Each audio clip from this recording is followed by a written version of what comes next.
Greetings, everyone, and welcome to this portion of our program, which I will be walking us through some of the key concepts of Chinese medicine and how these concepts, foundations of Chinese medicine, can inform your Qigong practice and enrich the other elements that we have put together here for you, the forms themselves, the biomechanics and understanding on a physical level of the practice that you'll be doing, and how that's going to relate to the beautiful culture embodied in these forms and what they represent. And so we're going to begin with a brief introduction to the foundations of what we refer to as ancient Chinese medicine, meaning Chinese medicine that pre-existed or predates the compilation and standardization around the Han Dynasty, or a period of roughly 1 to 200 BC to about 200 AD or so. This is what we refer to as the classical period, in which much of what we know today as Chinese medicine was written down in the classic of the Yellow Emperor's internal canon, and really set the stage for a more systematic approach to healing. And so what we see in the distant and somewhat shrouded period prior to this is a medicine that's very much rooted in ancient shamanic practices. So like all traditional medicines around the world, the earliest forms of Chinese medicine were very much shamanic in nature, and this is also reflected very clearly in the earliest embodiment of the pictogram for medicine. What that pictogram shows is essentially components representing an arrow and a staff on the top half of the pictogram, and below it we see a representation of two people who are said to be dancing within a sacred space. And so clearly this is referring to these ancient shamanic rites by which the healer would enter into some state of direct commune or direct embodiment of these universal principles that were later codified and systematized. And so this early period of shamanistic influence is very much about the body entry into this state of healing potential. This type of healing practice would require the healer to enter into a state of direct commune with universal forces through some type of trance state or dream state in order to bring about a solution to problems as they presented themselves. And so this is one aspect or one way through which we can bring about direct intuitive expression of the healing potential through the body, through full entering into a somewhat altered state or enhanced state of being. Now the problem is that this type of a body path is not necessarily stable. And so this type of mystical healing tradition places very strong demands on the practitioner, and it is an all or nothing type of approach to the healing of disease or the resolving of larger communal social issues. And so what we see as we approach the classical period of Chinese medicine that we have received in transmission today is that people were looking at these ancient shamanic practices and seeing them as clearly effective, not only in resolving problems that ancient people faced, but also putting the healer in direct contact with elements of nature that were otherwise unknown to your average people. So this means they receive direct transmission of the healing properties of plants, of the elements of our subtle body anatomy, and how that influenced our physical expression or manifestation in the world, and that they were in many ways being informed by a non-material type of knowing, that it was somehow superseding our normal sensory states, and that they could bring this knowledge back to the level that ordinary people were living at in order to assist in the treatment of disease. But again, this is not the most reliable way, or certainly the most predictable way, the most stable way in order to develop a medical tradition. However, it's incredibly powerful. And so when these states were successful in providing answers, they could often be very dramatic in their healing capacities. But the closer we get to the classical period and the content of the Yellow Emperor's internal classic, or the Neijing, we see that there begins to develop a more systematic way or path of resonance, we can say. And resonating with the intermediary vehicle of our world, or what we call source energy. And that from these full embodied shamanic states,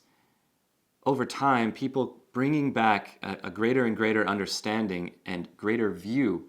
of the larger picture, were able to begin to transmit certain systematic teachings in how to assist people to come closer to understanding that full embodied state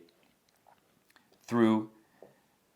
this path of resonance. And what are we resonating with? Well, we're trying to resonate with and bring ourselves to a deeper commune with the energetic states, or the energetic expression of source energy, both within ourselves and within the world around us, and eventually come to a fundamental realization that that inner and outer expression is in fact one and the same, that they are mirror images of one another. And so from this type of resonance through the heart, we can say an opening of the heart to direct experience, came the classical teachings, or the classical body of teachings that we know as Chinese medicine today. And those are fundamentally the ideas of separating or representing these various complementary elements of our world into a yin and yang dynamic, seeing the world as continually involved in this shifting, morphing process of change that's driven by this dynamic of yin and yang. And then, of course, secondarily, aspects of what we know as the 5 movements, or the 5 elements, which we're going to talk about greater length later on in the program. So again, the foundations of ancient Chinese medicine very much come from this direct earthly shamanic practice of entering into, or drawing oneself out of, ordinary states of consciousness through different means. And one of those key means to bringing about this state was, of course, movement, as this ancient pictogram suggests. And so, in a certain sense, we can say that Qigong, or yoga practices in Himalayan traditions, Qigong within the Chinese traditions, really are the descendants of this original practice of induction of a trance state, or moving out of ordinary consciousness toward a direct sense of commune with the larger forces of nature. But of course, what happened over time is that they moved from an individual's own spontaneous process of entering into this state to a more systematized, codified process of training oneself in order to attain those states, or to bring out those states, we would say, through the combination of movement, and movement that was modeled after some type of a natural process or a spontaneous energetic expression in nature, combined with the deep awareness of the subtle aspect of energy as it enters and exits our system, which is the breath. And then, of course, the awareness of the image, the process, the spontaneous expression in nature that these movements were meant to mimic. And so the combination of these elements together in a more systematized way made it possible for people to train themselves now to fully embody this state in a more grounded in a more stable form, simply because they had developed and built this capacity through an incredible amount of self-exertion and self-discipline, meaning that the ultimate state that it would bring them to would also be characterized by these greater degree of stability and a certain quality that it could be replicated. And so, again, we see parallels in the development of the culture of Chinese medicine, moving from its ancient, some people would say primitive or prehistoric embodiment into this classical period, as things become drawn together, the compilation of hundreds, if not thousands, of years of deep insight by these adepts and yogins, as well as the development of systems for transmitting these insights and this knowledge, and most importantly, the practical methods for resolving disease or resolving on a larger social scale problems that would arise within the community or within even the natural world, the ways in which through human action we can influence our environment as a whole. Later on, moving from the classical period forward, what we find is that there developed another tradition, or the tradition of further explicating and codifying and expanding this original body of knowledge that was brought together in the earliest classics of Chinese medicine. So throughout every historical period or dynasty in China, we see quite extensive efforts on behalf of the dynastic government to bring together all of this classical knowledge that they had available to them. And so we find these great compilations of materia medica, or compilations of formulas, or other types of compilations of various rites and rituals, various practices as well, into a more standard format in the written form. And so what we're seeing is that later generations, again, coming all the way down to the present day in a clear progression, we're moving more and more away from this ancient form of embodied practice, which we imagine as being represented in our lower dantian, or the area below the navel, and very much in the core of our being, that it's this lower, deeper aspect of our physical body, or the interior of our physical body, that also is still very much related to this prehistoric type of embodiment practice. And this is essentially the raw power and the dynamic force of life itself, the residence of source energy within us. So the very source of life energy itself within our own individual body. So moving from this lower dantian and this raw, sort of undifferentiated creative power, sexual vitality, we see moving more toward the heart space, a progression toward the heart, where we see this open path of resonance taking shape, where we can,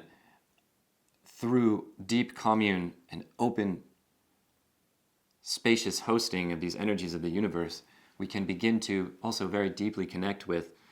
the energetic experience of the phenomena of nature. And then continuing towards a progression of the development of the higher capacities of intellect, we would say, in its ideal form, we see here not only the transmission of knowledge alone, but of a deep sense of discerning wisdom and awareness, a recognition and ability to recognize what is true from what is false. And so this progression of, we can say, Chinese medical culture, in fact classical culture or ancient culture as a whole, we see is really a movement towards the embodiment or the expression of these essential qualities or energies that are represented in each of our dantians or energy spheres within the individual themselves. So we very much are this powerful, raw, energetic, dynamic expression embodied, as referenced through or represented by the shamanic tradition. We also are this spacious hosting awareness, pure consciousness and resonance, a deep desire to communicate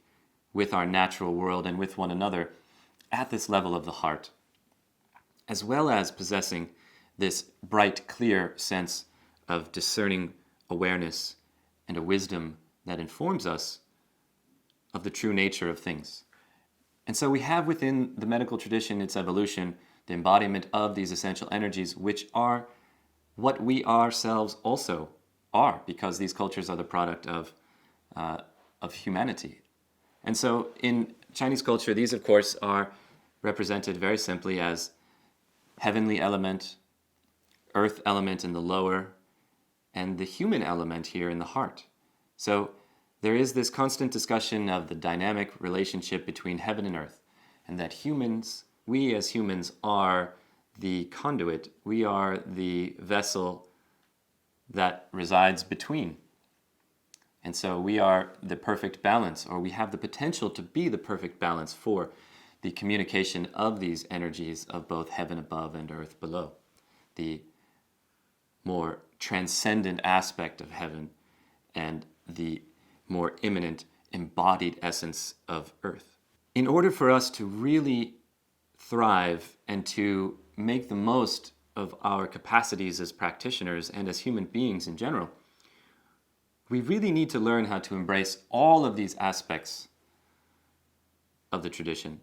all of these energies, to express them to their greatest potential. And so what we see is that there is a tendency for people to isolate and to take things as a standalone path to reaching one of these energies in its fullest expression. So, for example, there is a tendency amongst martial arts practitioners to of course, recognize this as the entry path of the body, and to often get stuck at that level as simply a means of developing or empowering the body and its energies, without ever allowing it to open to a fuller expression of the heart or of the higher capacities of mind, and we would say mind with a capital M. But of course, any one of these paths should include the other energies that we have available to us as well. And this is why I think that this comprehensive view of the Qigong practice that you'll be doing is so important. It is much more than just simply movements, and that these movements are doing much more than just simply stretching or stimulating various aspects of our physical body. If we would like to take this practice and trace it back to its original intention, what I believe was its original intention, and also unlock its potential in terms of providing the most powerful results for us, we need to understand, yes, there is a very powerful embodied physical aspect of the practice, and that is opening the way forward for us to begin to develop deeper understanding of these more non-material or non-physical aspects of the cultures that Qigong represents. And so we're going to continue on by examining deeper the characteristics that ancient Chinese medicine brings forth, and the ways in which we can begin to access that through our Qigong practice for the cultivation of health energies for our own well-being, as well as for the benefit of those people with whom we are going to work in a healing capacity. Because ultimately, the bridging of the gap from the lower to the middle to the upper is also a progression of overcoming the boundaries of ourselves as individual, beginning to reach out through the heart in connection, and learning how to maintain this objectivity and sense of engaged distance, or deep sense of compassionate engagement, and yet maintain the objectivity that we need in order to make